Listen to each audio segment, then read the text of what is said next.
Okay, so I didn't clean my track, left it a little bit dusty. It happens down here.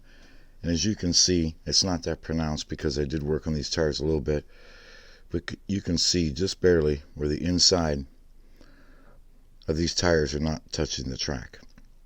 And that's because they're not supported because of that gap. And that's what the foams, sponges, are supposed to cure. So we'll see that. Now, like I said, some people, they swear by the air gap thing, but my track just isn't big enough. These tires do not expand. They don't do, what others say they do, at least not here. I'm not going to argue it. I'm just going to say it doesn't work here. And to be quite honest, there's a lot of people that don't adhere to it. That's why Thunderslot, they added a third rib to their wheel. It's why Quick Slicks makes the tires that fill the gap, that have the rib molded inside, because it just doesn't work. Now, I've seen some crazy stuff in my time in the hobby, and when I see guys overseas with hypodermic needles trying to shoot air into these things, well, I can just tell you, I'm not going to go that far. The day I have to carry around a needle and inject my tires, well, I'll start racing trains or something, because I'm not doing that, and I could care less what kind of performance it adds. So I'm going to go ahead, I'm going to put these foams in here, sponges, and we'll see what kind of contact patch we get. Alright, so you install the sponges just like this. You put it on the wheel, and it's supposed to support, the inside, that part of the tire. In this case, I'm using the Thunderslot versions. They work really well. And the idea is, once you put these on, make sure they're fully seated. But if you have to, if they're still a little high, you can actually sand these to make them flush with these ribs. I didn't sand them. They look pretty close to me. So my first testing, as you can see, is pretty good. Almost all the way across. Maybe a little light tire sanding and we'd be done. But so this is fully supported and this is without.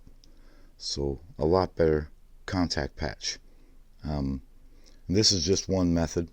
Like I said, if you're running silicone, it's pretty easy. You just get the Quick Slicks that fit the wheel, and in this case, these are the DF 159 XFs, extra firms. And as you can see, compared to the other side, this is totally flush across the wheel. I mean, it's just about perfect. So a lot of us have been doing that, and I'll show you a cross section of the tire, but it fills that gap because that's the way they design the mold. So that works really well. So guys that are using silicone, we do that. But before all that, and with the sponges, we just changed the wheels out to standard wheels and put the tires on, and didn't have to mess with all this stuff. It's up to you.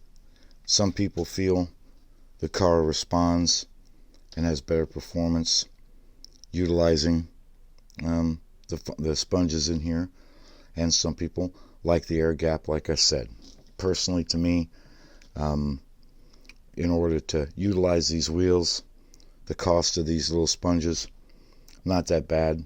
I can go ahead and put those on there, and then we can work with them. But at the end of the day, there's also another easy option, is just change the wheels out, get your inserts in.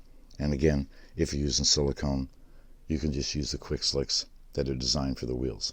So anyway, in my opinion, it's worth it. It gives a lot better contact patch for the tire.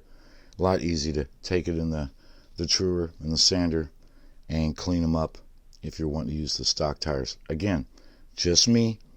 Some of you swear by it. I'm just not one of them. So anyway, that's basically what these are for, and I hope it helps you guys.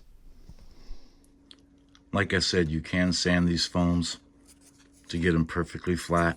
I just put mine under about 6 volts, and I just used a emery board held it across here, gave it a quick sand. You can kind of hear it when it starts touching the ribs of your board there. And it does take a little bit of material off to get a little bit more flush. So I went ahead and did that. Looks pretty good. Yeah, I can already tell this thing is tracking a lot better. Man.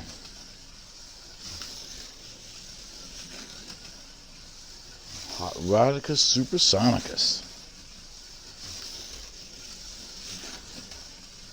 Man, they're so quiet, and they haul the mail. Yeah, I can definitely tell. We've got some gription.